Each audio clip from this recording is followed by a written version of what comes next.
Good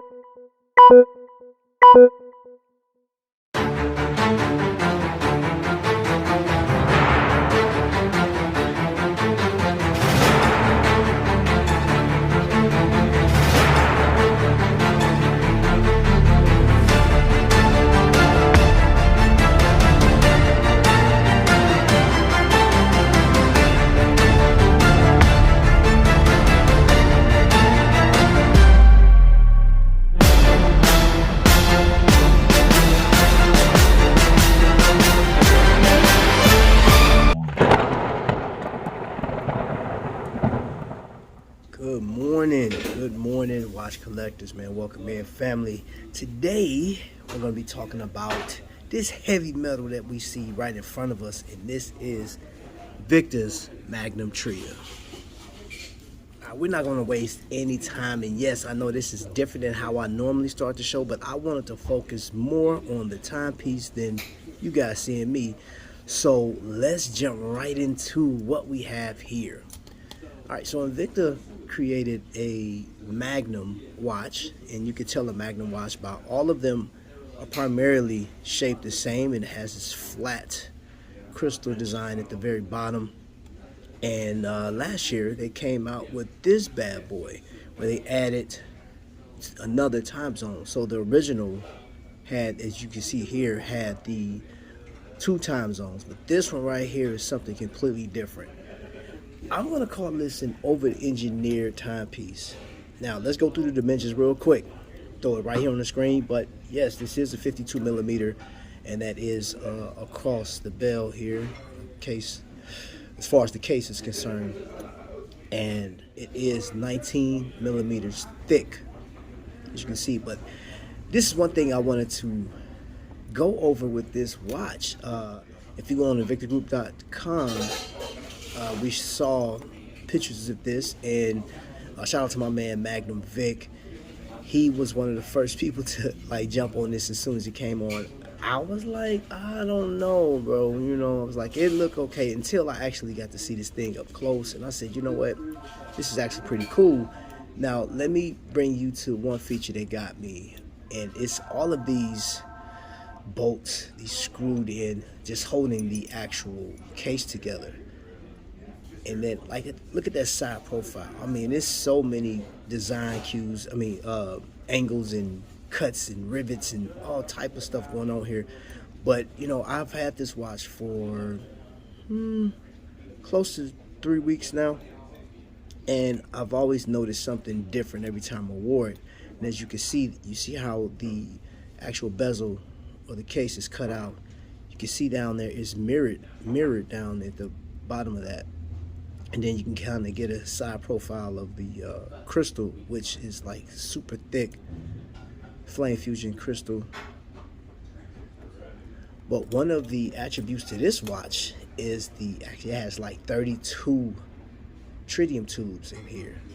All right, so you can see that this nice shot. You can see the actual, and this thing, I'll tell you what, lights up like crazy. This thing it's a fun piece. Now, it is over-engineered, I believe. You know, that's one thing Invicta's never been shy of, is actually giving you a lot more than what you were expecting, man. They do not shy away from giving massive pieces. Like, the designs is crazy. The bracelet is actually, now I'm gonna tell you something. The bracelet, I like how it kind of tapers down. You see how wide it is, and it kind of tapers down. But this isn't your normal and everyday watch. Say like this piece right here, 42 millimeter, and you look the comparison, you're like, whoa, that is so much bigger. But there are people that like them. They love this watch. And if you don't think so, here are a few pictures that I have that courtesy of Invicta Holics.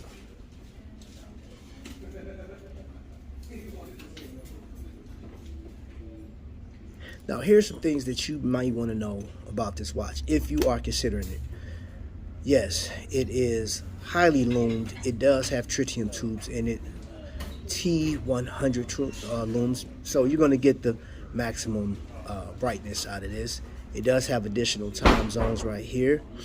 Now, the crown which I say is, I like it. Look at that, the texture on the crown. It's proportionate to the size of the watch. Screw down. And this thing is powered by a Ronda R150.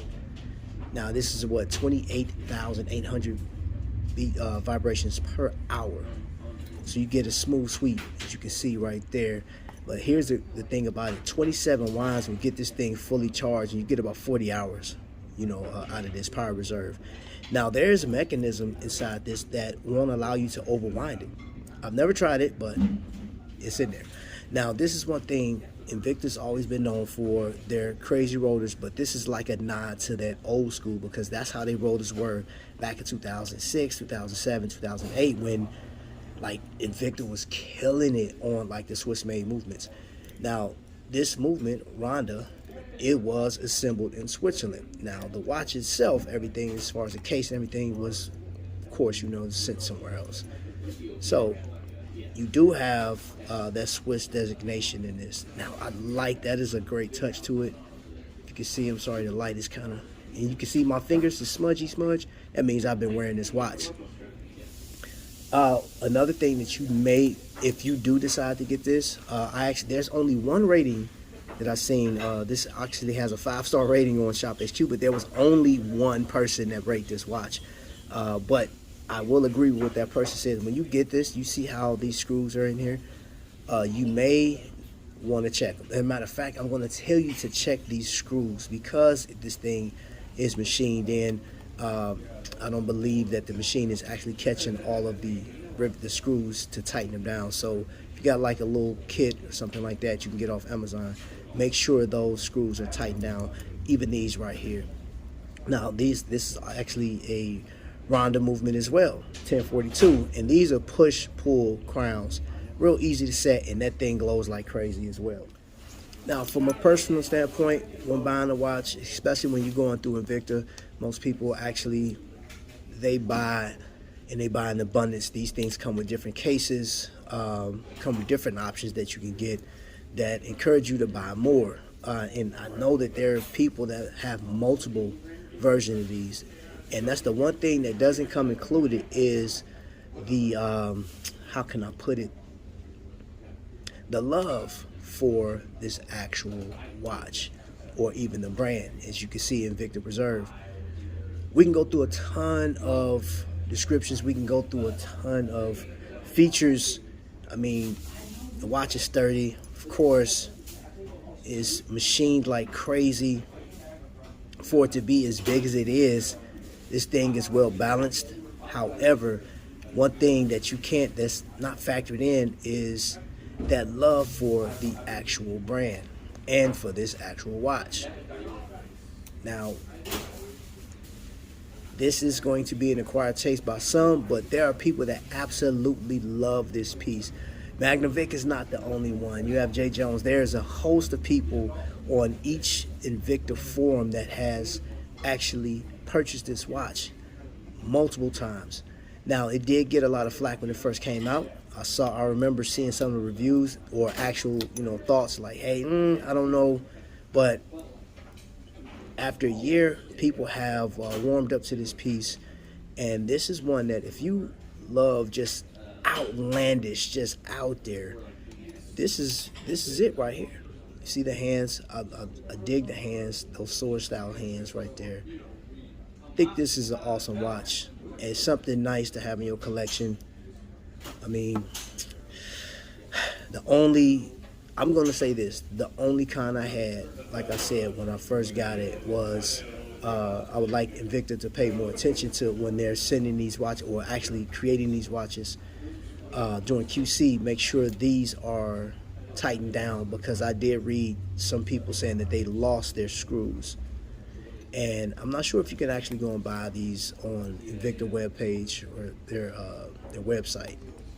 So that's the only con I have. Other than that, enjoy your watch. Enjoy what you collect. Don't let nobody tell you anything different. Price right there. Now, I didn't pay that for this. You can get, actually, if you want to wait a little bit, you can actually get sales and coupons and stuff like that. But for the most part, I think for the Swiss movement that's in this thing. The fact that even if you had to get it repaired, a jeweler can actually repair this timepiece. You'll be good to go. Enjoy. That's all I got for today, man. I'll see you guys on the next one, man. Y'all be blessed.